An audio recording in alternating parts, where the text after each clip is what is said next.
Itu masih bersama saya Surisman, eh, Surisman ini Surisman Halilintar Oke, lah ya, yang Saya- penting, kita tetap terjaga keimanan kita. Amin. Ya, saya sedang bertemu dengan Pak Sari ini. Beliau adalah petani sorghum. Sorghum itu apa, Pak? Sorghum itu ya jenis gandum-gandum Ya. gandum juga bisa bahan pokok pengganti beras seperti jagung. Kenapa memilih sorghum ini ditanam di kebun Bapak ini, Pak? Dasarnya, apa kelebihannya dari yang lain, Pak? Karena sorghum ini pertama permodalan kita yang tidak besar dan juga untuk kali tanam bisa sampai 5 kali, maksimal minimal 3 kali. Nah, jadi dipanen dia akan tumbuh lagi. Apa Gimana, Pak? Kan itu dipotong sekitar 10 cm nanti dari akar, dari tunggang nanti. Pokoknya juga laku untuk pakan ternak, sorghumnya untuk kita konsumsi, bisa buat bahan pokok. Ada lagi, Pak, apakah Bapak ini dari penanaman ini memang sudah ada yang Bapak tiru ataupun ada ide dari mana sih, Pak? Idenya? Karena Bapak Presiden kita menggalakkan pangan, produksi pangan, dan sorghum ini untuk di Pulau NTB, di Pulau Jawa, Kalimantan, artinya sudah lama mereka memulai. Untuk kita ke selatan ini ya cukup di Oku Selatan ini mungkin baru apa memang sudah ada di wilayah lain, di kecamatan lain, Pak? Sudah ada namanya Bapak saya, beliau merangkap kelompok dan sudah pernah produksi, sudah pernah melakukan pengiriman. Jadi kita juga ada inspirasi dari beliau, dari Bapak Saipul. Bapak Saipul itu tinggal di mana, Pak? Tinggal di Kecipung, depan Islamic Center, ada warung makan Bu itu. Ya. Nah, itulah beliau bermukim. Oke, Pak, selanjutnya sorghum ini karena sudah Bapak pilih untuk sebagai tanam. Luas wilayah perkebunan ini berapa sih, Pak? Ya, kalau boleh tahu? Lebih kurang lah sekitar 2,5 hektar lah. 2,5 hektar, Pak. 2,5 hektar. Untuk dataran ini mungkin sekitar 1 hektar. Dan untuk nyapah bahasa kita atau tebing. Iya, tebing turun menurun ini ya. Ini ya. 1,5 hektar. 1,5 hektar, Pak. Luas mata memandang.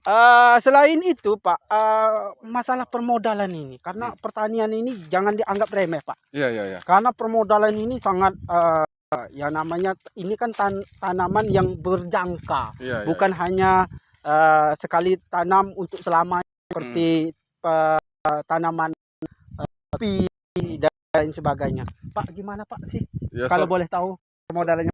Permodalannya cukup ringan. Sorghum ini bibit dan pemupukannya dibelikan kelompok dulu dan cukup ringan biayanya, sekitar lebih kurang 2.700.000 lah untuk 2,5 hektar Pak ya.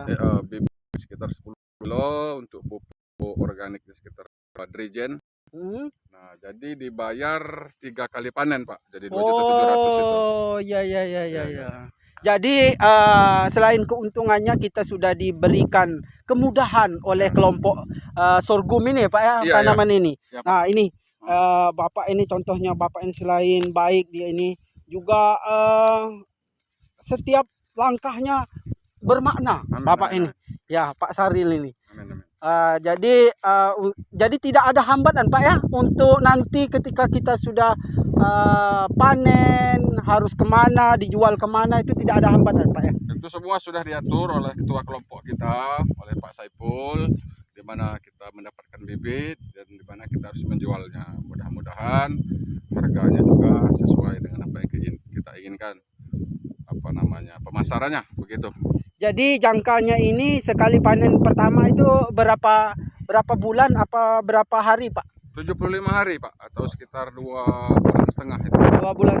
Dan selanjutnya akan panen lagi setelah tadi kita potong sekitar 15 cm dari akar tunggang itu berapa lama lagi panen. Apa sama dengan kita tanam baru, Pak? Sama 75 hari juga. 70. Jadi 3 kali ya. 3 kali. Dan pembayaran kita dengan inspektor apa namanya? Dengan penanam modal. Penanam modal itu kita 3 kali juga. Ya, 3 kali bayar. Ya, itulah pemirsa yang ada di rumah maupun dimanapun Anda berada.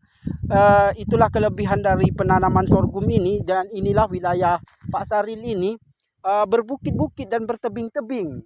Seolah-olah kita sedang di tebing tinggi, yaitu Padang. Bahkan ada suku yang namanya tobing dan menurun itu ada di itu. Oke, saudara-saudara, terima kasih Anda telah mengikuti perjalanan kami. Nah, ini Pak Saril ini akan ke bawah, Pak.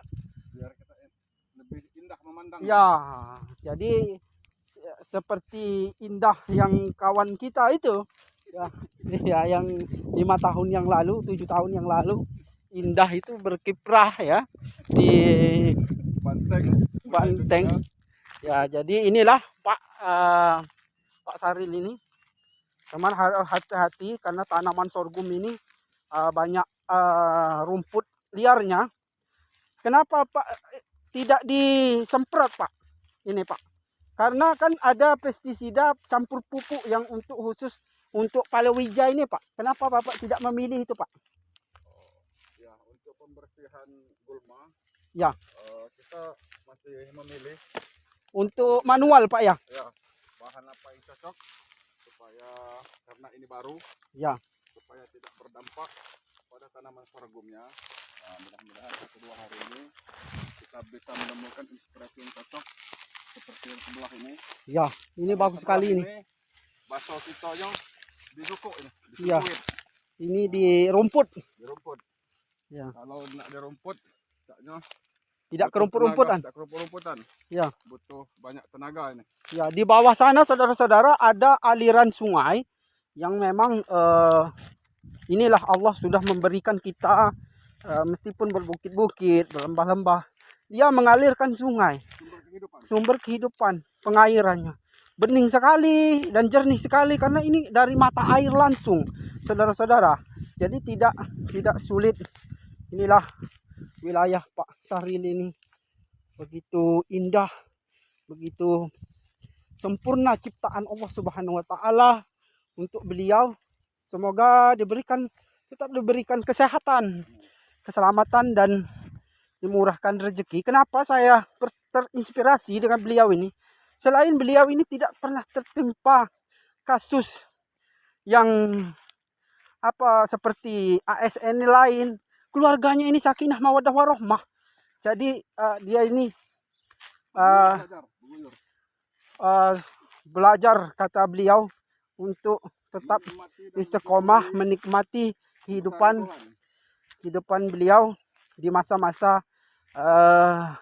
menginjak kepala berapa, Pak? 45. Sekarang sudah 45, mau ke kepala 5. Beliau ini baik sekali.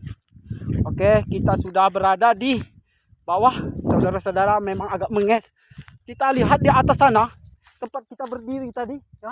Di atas sana. Nah, inilah wilayah Pak Saril Abisar ini.